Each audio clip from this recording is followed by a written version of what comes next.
Hello दोस्तों, कैसे हो आप सभी। मैं उम्मीद करता हूं आप सभी जहां पर ही होंगे बहुत ही अच्छे होंगे।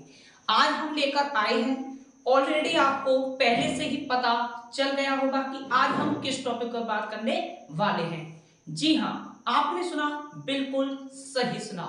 तो आज हम जो बात करने वाले हैं वो है पूर्णांक। क्या है बच्चों? पूर्णांक। जी हां, अभी जो आपने सुना बिल्कुल सही सुना। तो पूर्णांक के बारे में आज हम बात करेंगे, जिसको हम इंग्लिश में बच्चों इंटीजर्स बोलते हैं। क्या बोलते हैं? इंटीजर। अब जो इंटीजर्स होता है यानी जो पूर्णांक होते हैं वो क्या होते हैं, सबसे पहले गणित को अच्छी तरीके से समझने से पहले हमें सभी संख्याओं के बारे में जानना बहुत आवश्यक है। क्योंकि हमें अगर संख्याओं के बारे में पता नहीं होगा तो हम फिर कैसे समझ पाएंगे कोई भी प्रश्न। तो मैं उम्मीद करता हूं आप मेरी इस बात को समझ पा रहे होंगे।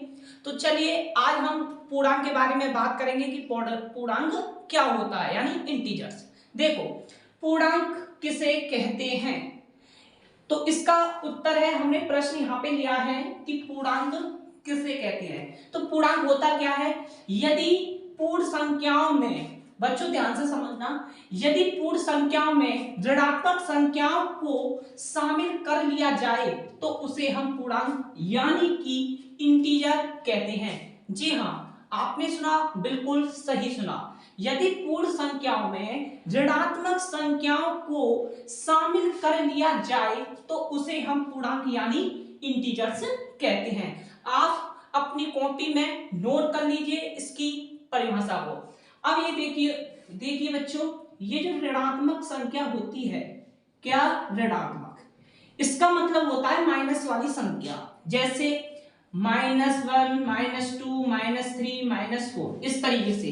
यानी कि माइनस की संख्या को हम ऋणात्मक संख्या कहते हैं। क्या कहते हैं बच्चों? माइनस की संख्या को हम ऋणात्मक संख्या कह सकते हैं, या फिर -1, -2, -3, इस तरीके से।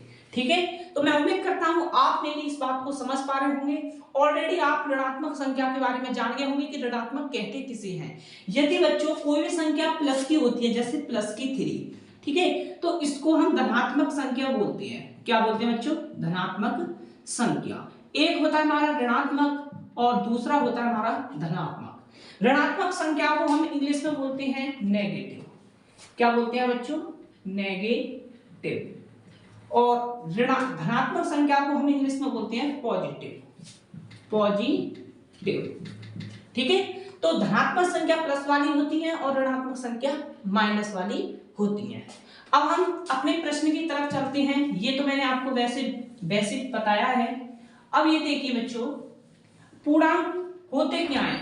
ये कह रहा है यदि पूर्ण संख्याओं में, पूर्ण संख्या कौन सी होती है बच्चों? पूर्ण संख्या होती है जो 0 से स्टार्ट होती है, जैसे 0, 1, 2, 3, 4, 5। ठीक है बच्चों, 4, 5, 6, बहुत आगे तक होती है। अब इसमें ऋणात्मक संख्याओं को भी शामिल कर लिया जाए, यानी कि ऋणात्मक संख्या को भी शामिल कर लिया जाए, यानी कि माइनस वाली संख्याओं को भी हमें इसमें शामिल करना होगा।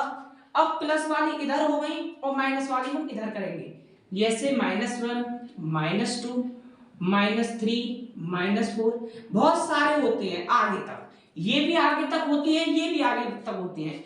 अगर मैं इनके ऊपर से एक लाइन बना दूं इस तरीके से, ठीक है बच्चों, बहुत सारे होते हैं, तो यही हमारे पूर्णांक कहलाते हैं। क्या कहलाते हैं बच्चों? पूर्णांक। ठीक है बच्चों, यही हमारे पूर्णांक कहलाते हैं। तो इन्हीं को हम पूर्णांक कहते हैं। यानी कि एक रेखा पर माइनस वाली भी संख्या हो और प्लस वाली भी संख्या हो और बीच में शून्य हो, तो उन संख्याओं को हम पूर्णांक कहते हैं। आई होप कि मैं उम्मीद करता हूं आप मेरी इस बात को समझ पा रहे होंगे।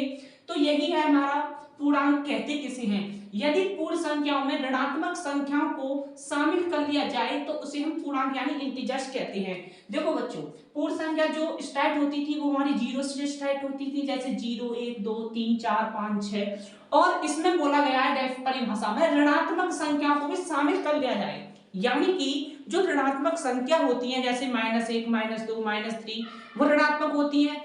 और प्लस वाली संख्या को हम धनात्मक संख्या कहते हैं, यानी कि पॉजिटिव। अगर मैं ऋणात्मक संख्या की बात करूं तो उसको इंग्लिश में बच्चों नेगेटिव बोला जाता है। ठीक है, तो एक रेखा पर माइनस की भी संख्या हो और प्लस की भी संख्या हो और बीच में क्या हो, जीरो हो, तो उन नंबरों को हम पूर्णांक कहते हैं। तो इसी को कहते हैं बच्चों पूर्णांक, यानी कि इंटीजर। क्या बोलेंगे बच्चों, इंटीजर।